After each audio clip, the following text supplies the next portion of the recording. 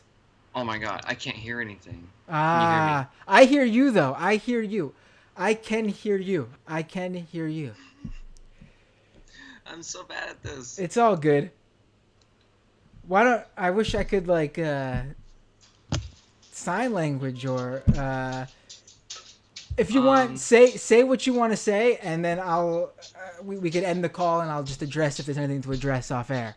I don't know if you'll be able to hear this because it's on delay for the live stream. Here, let me actually message you. I think I could do that on Skype.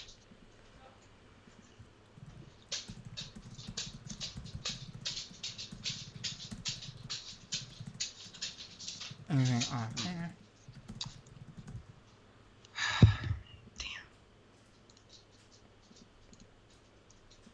There we go. How do you work Skype? I'm on with Matt. It's all good. It's all good. Right there. I'm in the chat. Check your chat. Check your chat. I'm trying. Check your chat.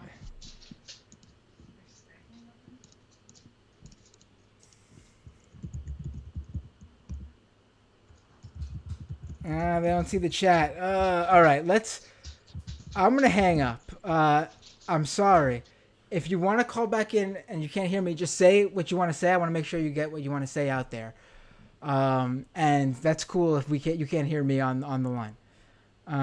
Let me make sure, because I want to give them this chance. I'm fine. I'm good. I'm good with going a little bit longer to do this. I don't want anyone who wants to say something miss out. Literally, someone just call back, say what they want to say, and I want to make sure they could get in what they want to say, you know?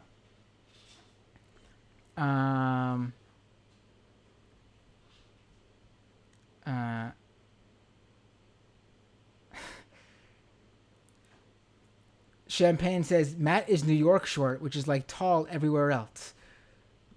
No, I'm not. I'm, who? Matt or me? Matt Leck I don't think Matt Leck is New York. Matt's tall to me. Yeah, Abby says, Matt Leck listens to podcasts at 5 times speed. Yes, he does. That's insane to me. I remember him saying he would do that, and I that is insane to me. That Leck does that. The stream is so far behind. By the time you get to this, it is going to be...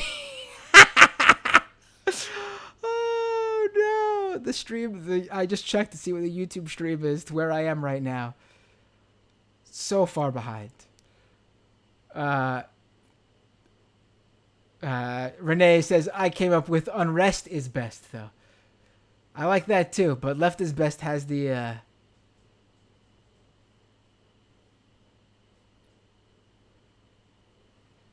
Yeah. Yeah, I'm not tall. I'm about 5'4". I like to sometimes say I'm 5'5", because I think I might be in between, but technically on my driver's license it says I'm 5'4". I mean, I've learned to live with it.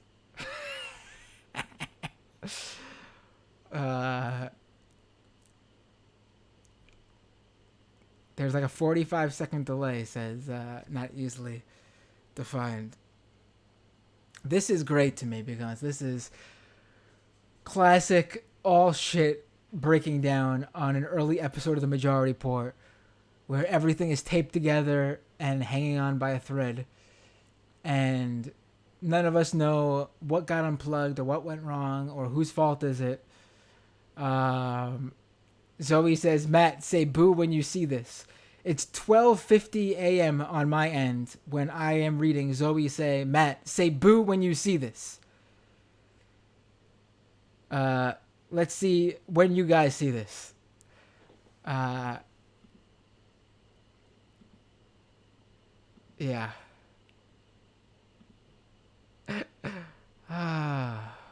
Yeah.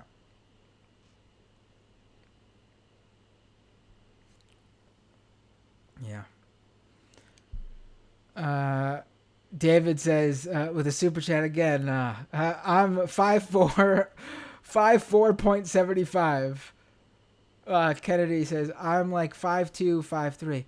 Michael, I don't know how tall Michael was. I mean, I know how tall Michael was. I don't know what to say he was, though. I think he was shorter than Lek. He was certainly taller than me. He was shorter than Sam. I want to say he was like average height. If average height, I think people say average height's what, like 5'8" for a guy, right? I don't know.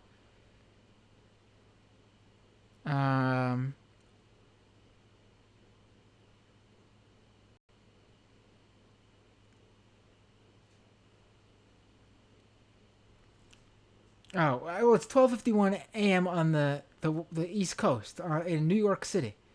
For anyone who was like, "What's going on?" It's 11:51 here. We're not an hour. The live stream isn't an hour off.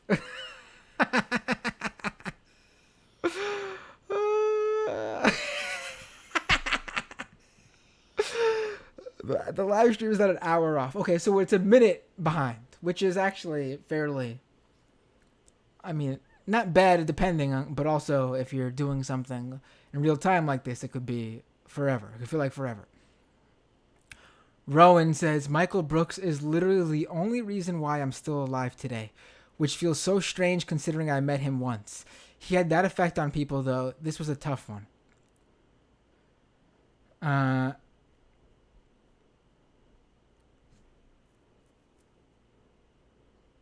no, I knew you were joking, James, when you said an hour of lag. I saw Abby chat 11:51. It's 11:51, and I thought it was funny. That's all. I get it.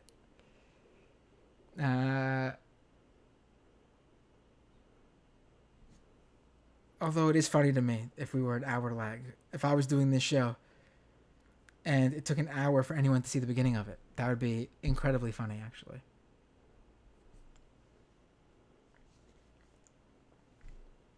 I don't know what average height is. To me, average height is anyone taller than me.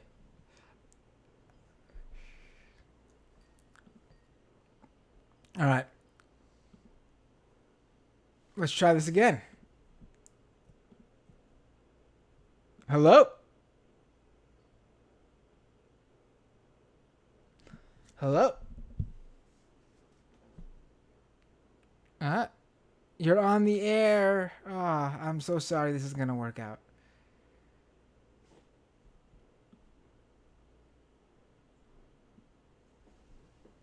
I'm sorry.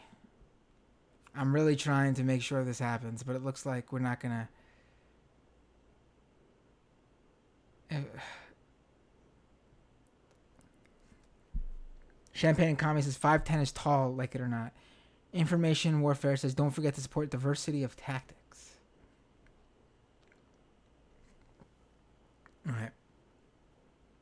I'm actually really interested in someone mentioned Jamie again. I got to find out if what Michael was saying about running for office. He never expressed that to me.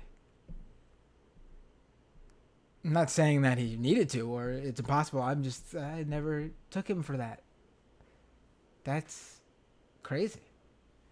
He could have totally done it. I mean, Sam should run against Schumer. I mean, I know that's the thing and there's a banner made and it's an ongoing... Sam should primary Schumer.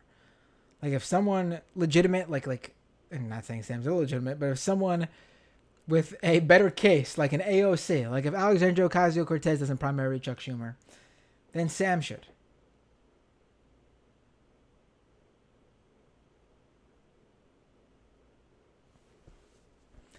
Miss Heathen says, it's all good, I tried. If you want to drop a comment right now, right here, with what you wanted to say, I'll be happy to read it.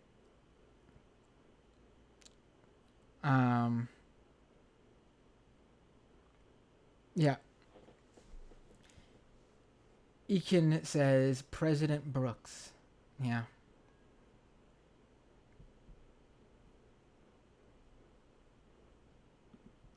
Yeah. I just want to say, I'm glad. I'm very happy Sam had me on Tuesday, so I knew I could do this, and I'm happy I waited a little bit to do this because I wanted to be able to do it in a way that was, like more like how Michael would want this to be. I don't want to, and I think this was a fun, serious, funny, just remembering those, fun times. And hopefully you guys got something out of some of these stories that made you feel better. Because, I mean, really, it would, this is what it's about now. It's about, making sure everyone's okay who's here and making sure, it's really all that happens now is for us.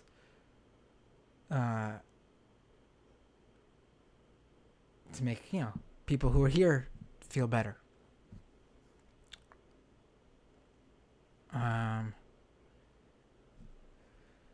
MW says, I took a whole shower when Matt said one more call and I'm out. Thought it'd be off when I came back. Yeah, I said it's hard to end the show. It's hard, but I'm going to end it now with these last comments. Renee, when we were still on good terms, I teased him about being the Yakubian Socialist Party candidate, and he'd take it with pride. Yeah, I know you and Michael feuded, buddy, as long as it was all about substance and not anything ridiculously, like, I'm sure he got it.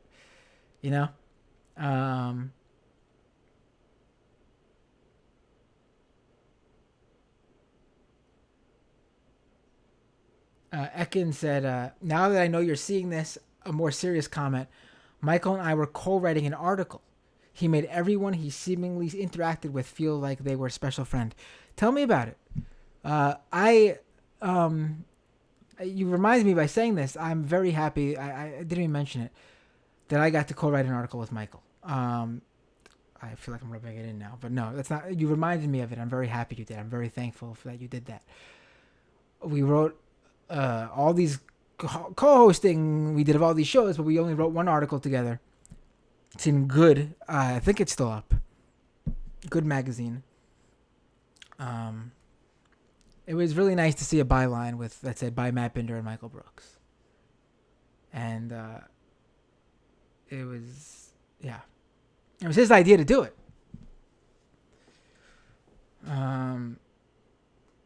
Again, this is 2014, 2015.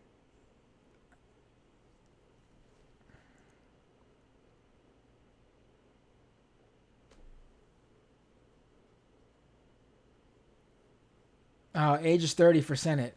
Information Warfare points out. So AOC can't run. Right. James says, I think you struck a great tone. Thank you for doing this. Thank you. That's what I was hoping, because I didn't want to be. And know if you are someone who's done it, then that's totally cool. I get it.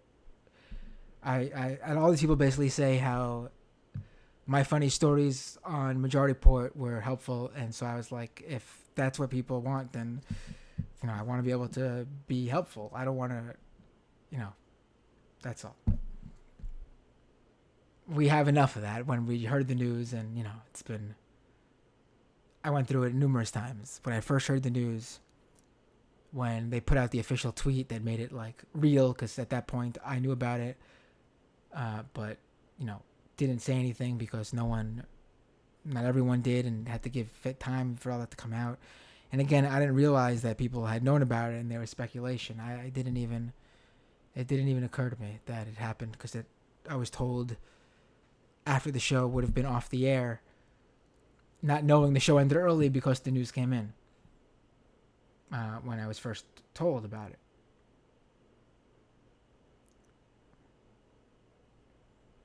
Thank you, Dave says this was valuable.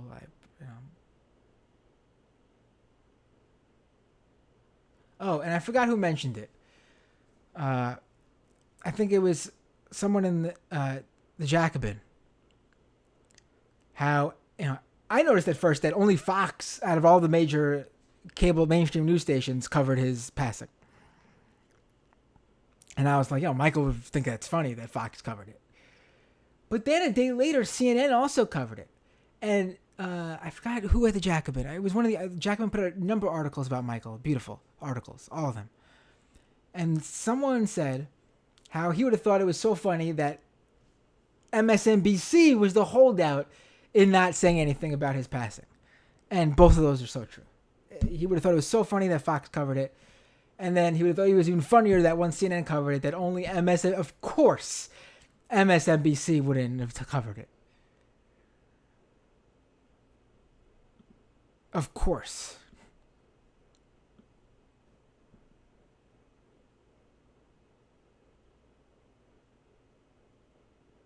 Of course. Yeah, I think that's...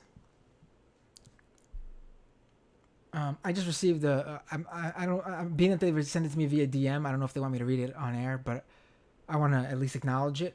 Someone from Brazil sent me a very nice message on Twitter, and I just want to thank you for that. I don't know if you want me to read it on air, so I'm going to respect being that you sent me via DM that maybe you don't.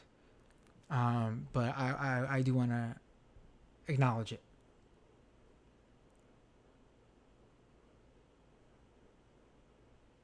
BA says, I think Michael would have been blown away by all of this. Oh, I think I read that one. Yes.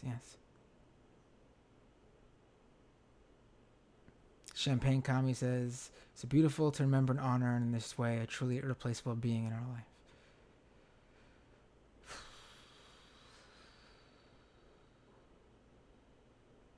Congressional baseball fan.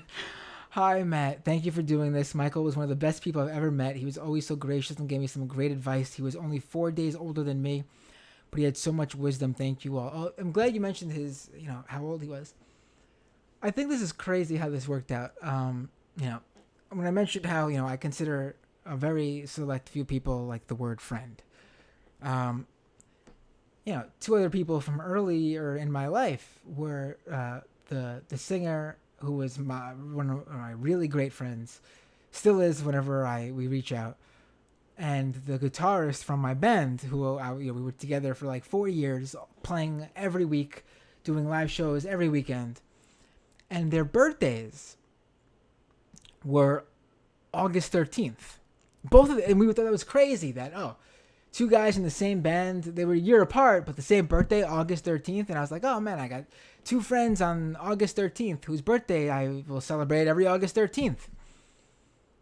And then I met Michael. This is literally years later. So the band breaks up in we're talking, we were in a band from 2003 to 2006. Band breaks up 2006. Still friendly with a few of them. See them every now and then, on and off over the years. Fast forward to 6 years later, I meet Michael Brooks, and hey, how you doing? Nice to meet you. Oh yeah, somehow our birthdays come up. You find out he's 3 years older than me. Oh, but what's your birthday? August 13th. And it was just like, wait, I know two people who were two of my closest friends who were, throughout my life. Also August 13th. And then, lo and behold, Michael would become one of those close friends.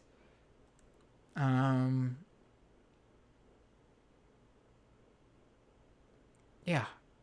Maybe something about August 13th in me. It's 10 days before my birthday, August 23rd. Maybe that's the magic number. August 13th, 10 days away from my birthday. That's,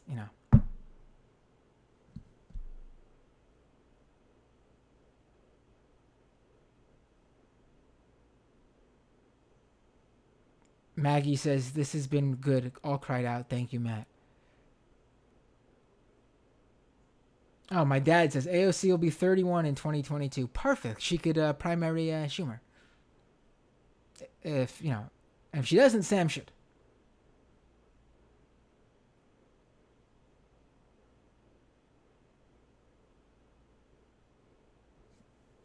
Dank says, your stories from early Majority Report offered some of the happiest garage band times, as Sam put it. I love hearing the OG stuff.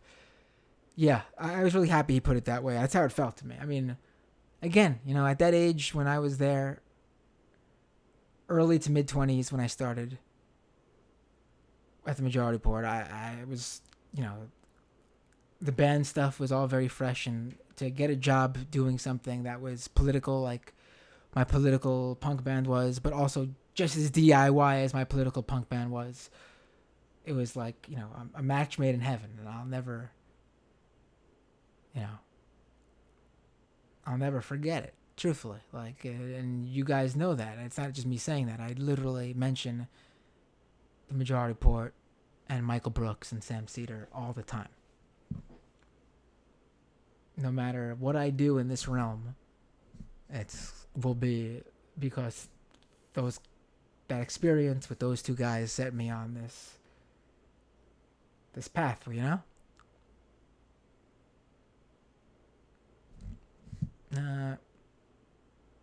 But, you know, if I pivot and become a professional wrestler, I'm sorry, Michael. I can't say you guided me down the professional wrestling path.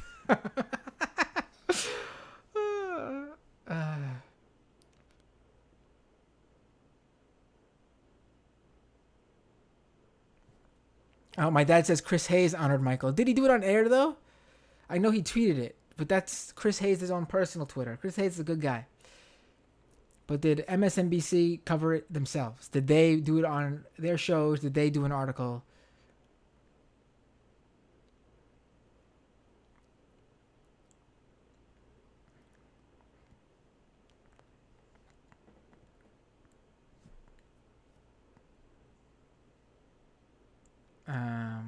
People's Comic says, great show, Matt. Thanks for helping us remember, grieve, and carry on the fight. Love you, Michael. Salami says, I remember Matt played a show from his band on one of the shows. It was good. Thank you. The name of the band, I think someone was asking, was It's a Fucking Catastrophe. And unfortunately, all the online recordings went down when MySpace went down with all their band stuff. I have them. Maybe one day I'll post them somewhere. But when we were a band, we had lots of, MySpace fans. But that's when MySpace was big. And once MySpace reset and got rid of all that shit, which was the dumbest move they could have possibly done, all that shit was gone. Kennedy says, my birthday is Saturday. Happy birthday, Kennedy.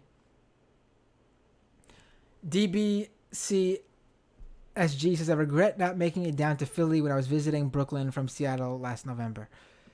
I know you probably obviously wish you did, and it sucks. But I just,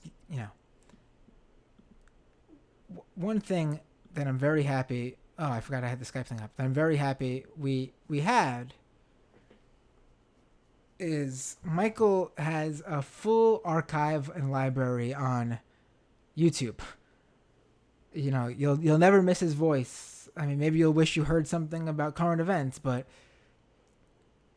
I mean, maybe one day AI will be able to take everything Michael ever said, because I bet he said every single word possible in the dictionary through 8 years of doing YouTube videos, and they could cobble up a Michael Brooks take that's in the current. I don't think you want that, because that would be pretty dystopian in some ways, maybe. But if you did, I bet, Michael has said every word possible. Just you have to put them in the right order to get them to discuss current events, I guess. But yeah, we are... One of the good things about what we do, or what we did, is that Michael has an entire archive of things that you can hear him talk about. I guess that's one of the good things about YouTube and social media and technology today. It's, we rag on it all the time, but let me be positive, Thank you to these platforms for allowing us to connect and have this. That's why we criticize them so much, because we think they can do better, because they do some nice, cool things. It's unfortunate they also do the other things. Abby says, let's add him to Wikipedia's list of notable August 13th births. Yes, that'd be great. MW says, too bad Michael won't be around to do impressions of Sam and Chuck Schumer campaigning against each other. Oh, man, yeah. Yeah. But let's not end on that note. Fahad says, you're a cool dude. You have a good vibe, very similar to Mike. Thank you. I appreciate that. I think that's why we meshed well together, even though we were into different topics.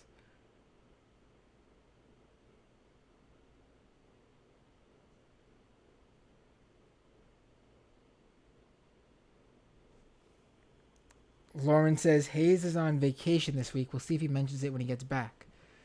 Oh, he's on vacation. My dad says, I envied you working at MR. You went to work and laughed while working, and I thought that was great. Thank you, Pops. Dad. Misha says, MySpace, oh my God, we're old. Yeah. Champagne Comic says, damn, MySpace kicked ass for bands. Yeah, it was really good for bands. No other social media platform ever did it better, actually, for bands. Everything else about it wasn't so great. James says a Michael Brooks deepfake is a horrifying thought. MW says Matt Leck can build him. Yeah, again, I want to stress, I don't know if we want that. I think could be weird for some people, but maybe for others it could be. Who knows? MW says his body of work is insane. Dude was prolific. Abby says until YouTube does a MySpace. I think these platforms have understood that there is an importance to letting users at least take their data when they want to. Google allows you to log in and download every YouTube video you want in one big zip file if you run the and I mean Majority Report has the raw video footage too.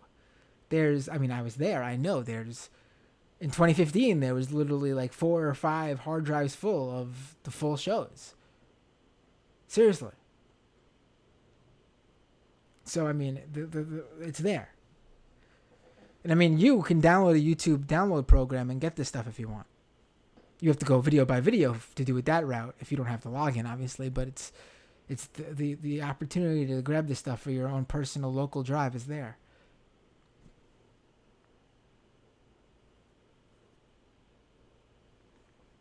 Say My Name says, you have all handled this so remarkably. So many fans with minimal contact with Michael are so affected, so I can only imagine how it feels for you having been so close to Michael. Thanks for all you do. Thank you. I appreciate it. I mean, I can only imagine how the people, this one really bothers me for them. The idea that this happened during the fucking pandemic and they haven't been in the office together since like March. I mean, I wanted to, when I heard about this, I was like, and Sam invited me on. I was like, I wish we were all in the office. I wish Sam invited me to come in on Tuesday because they were doing the show from the office. I think it would have felt nice to all be there. And it sucks so much that they, I know people did see Michael, obviously. I know his girlfriend, he was going on trips with her during this time. But I mean, I'm sure they would have loved to have been in the studio with him during these last few months on a regular basis, just like they always were. So I can only imagine how it is for them, especially. I mean,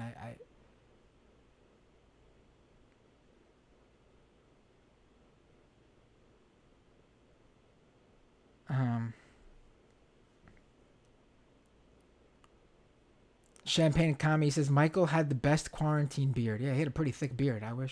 I mean, my beard's always been there, so it's not like I have a quarantine beard. But yeah, Michael grew a nice quarantine beard.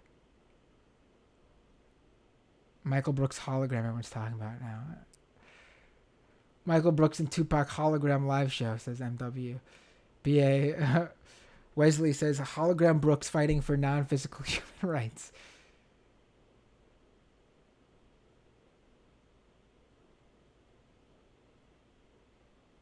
Kenny says, I'll be able to learn from Michael's backlog of content for years to come. Terry says, died way too young, too tragic. BA says, hearing Sam choke up made me choke up. Yeah. And I don't want to end on a sad. Zoe says, I thought it was sad he never got back to the studio. Yeah, I don't want to end on a sad note. So,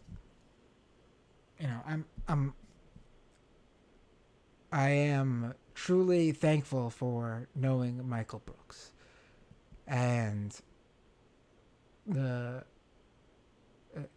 being able to host a show with him, man. That really, the Sam and Michael shows I can't put it to words, honestly. And it was great he came on my show. I loved going on TMBS. That live show was so good. I'm so happy he invited me on that live show. It was, I think let's end it on this because I think I was supposed to say this earlier and one of the calls, and I wanted to take it, cut me off.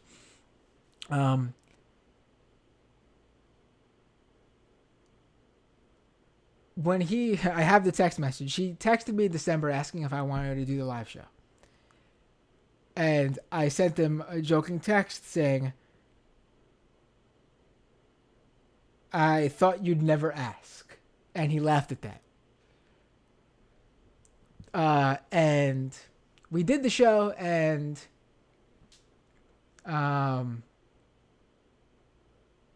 it was really one of the most fun. There's those nights, that you remember, and you'll always, because it was just, everything just clicked and worked out, whether it was just a hangout or whatever, or a show you went to, a concert, a gig, whatever. It was just like, there's specific shows with the band I'll always remember, and it was just like, and specific Majority Report episodes I was on, I always remember. That last, Michael had me on Majority Report last August on my birthday, August 23rd. And it's the last time we did a Majority Report together. And, we didn't know it was the last time we did the Majority Report together. It was the day that one of the Koch brothers died, and I put on the Koch Sons shirt that they bought. And we did like we talked about it, we did our shtick, and it was such that episode was so, we were on, every time we did a show together, we were better than the last time. And that show was really good. And it was so much fun to be able to do like a Matt and Mike reunion show on the Majority Report, a day Michael was hosting. He was filling in for Sam that day. And I think it's the episode where Dave Rubin doesn't know how to pronounce Bolsonaro. That's the episode, I think. Or, I think he played it so many times, I could be misremembering, and it was just one of the times he played it. I don't know if it was the first time, to be honest, but I know he played it during that show. And then, fast forward to February of this year. December, he asked me to go on the show, and we do the February. The clip is up there. Please watch it. I thought it was our best interaction yet. We were just riffing back and forth. It was so good. It was early February, so the primaries voting hadn't started yet. And this year had so much fucking promise, Bernie was going to win, of course.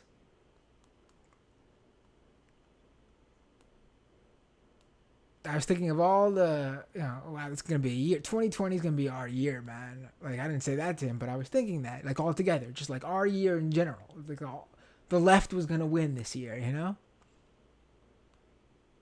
like, oh, man, there's going to be so many great, like, Chapo got big during the 2016 primaries.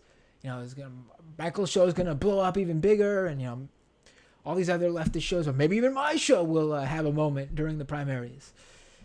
And the fucking primary ended up being a drag, man. And then the coronavirus pandemic ruining this shit and making this a fucking, the world will never be the same in general after this, before Michael, the general world. And then this fucking freak shit, that nothing could have, happens to Michael, and fuck, that's all I can say about that. But fuck.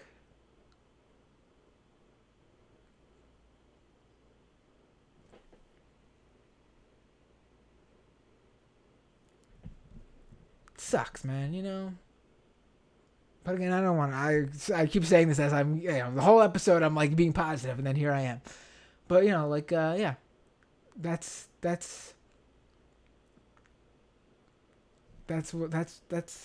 how I feel about this whole thing. And and I'm very that night, man, was so fucking good, and I'm so happy he asked me to be on the show, and it's so crazy how just weeks later everything would be different, and how just a few months later everything would be even just different, and there would be no more of that. And so tmbs.fm. If you're not familiar with Michael's show, which I don't know why you'd be listening to this one of this show, but if you're not familiar, tmbs.fm, as I joked with him, it stands for the Mohammed bin Salman. tmbs.fm.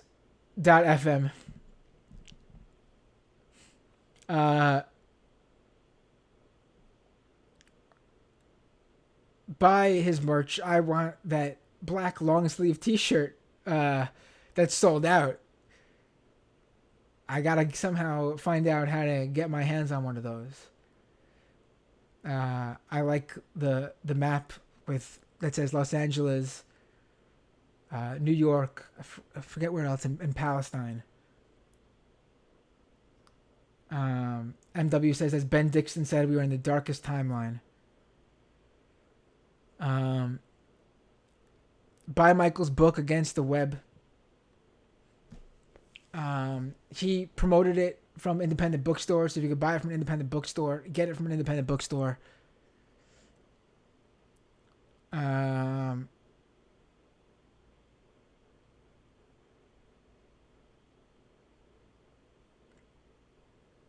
Subscribe to Michael's Patreon, because they're going to be doing things with the foundation. I want to make sure I remember the Patreon page correctly.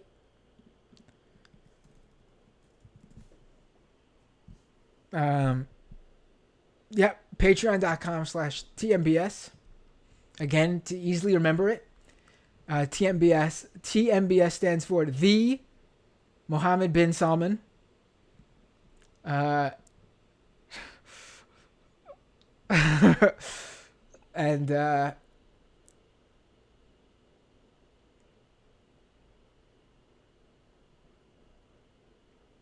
fuck. He crossed 100,000 Twitter followers after he passed. I mean, come on.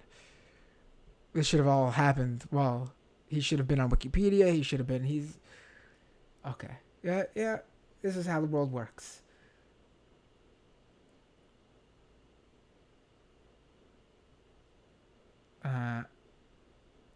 My pops, Alan, says, I met Michael 3 times at the Brooklyn Live events. Right, because my dad went to 2 live Majority Report shows, because Majority Report's done 2 live shows.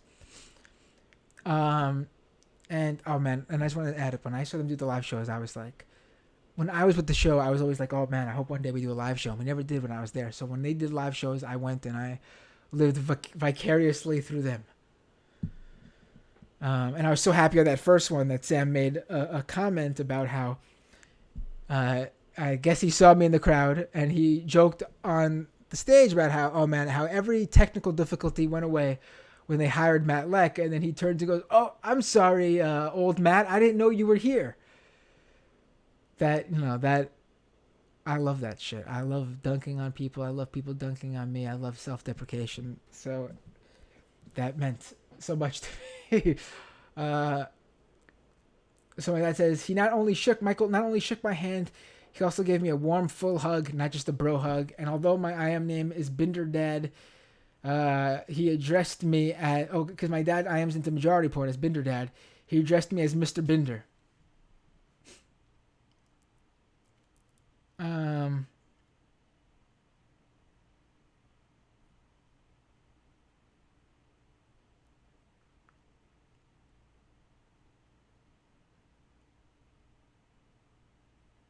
My dad says Michael's book was number 2 on Barnes & Noble's political list, behind Mary Trump's book.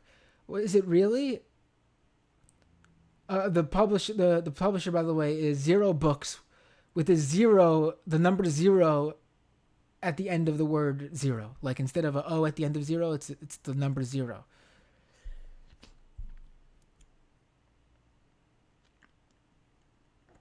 Zoe says TMBS can now be the Matt Binder show. Never would do that.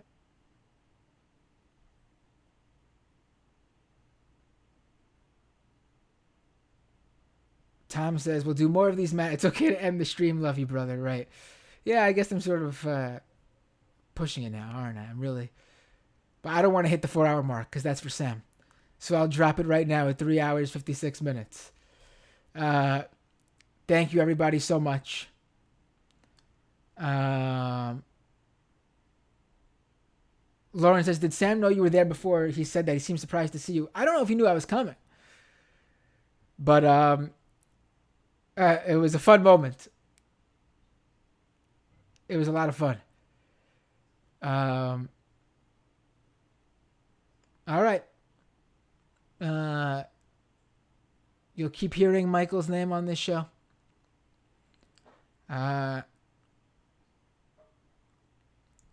Left is best. And